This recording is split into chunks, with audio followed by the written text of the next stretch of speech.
يسأله من في السماوات والأرض كل يوم هو في شأن فبأي آلاء ربكما تكذبان سنفرغ لكم أيها الثقلان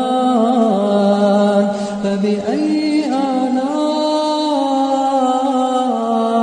ربكما تكذبان يا معشر الجن والإنس إن استطعتم أن تنفذوا من أقطار السماوات والأرض فانفذوا لا تنفذون إلا بسلطان فبأي آلاء ربكما تكذبان